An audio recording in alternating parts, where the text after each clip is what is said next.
Hello guys, welcome to this new video tutorial. In this video, I'll show you the easiest way how you can add a chart to your pivot table. To do so, just click inside your pivot table and on the toolbar, click on Pivot Table Analyst and under Tools or in the Tools section, click on Pivot Chart. Next step, make sure that you are in all charts and select the style or the type of charts which you want to add.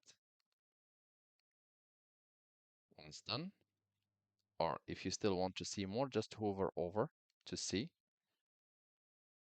So for me, this one is fine. I will click on it and click OK.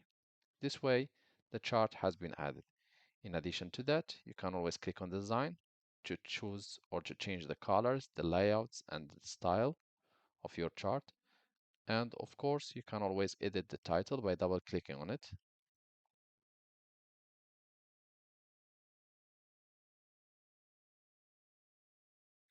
And if you want additional editing or settings for your pivot chart, just click on it and click on the plus sign, chart elements, and here you can add additional elements to your table and to your chart.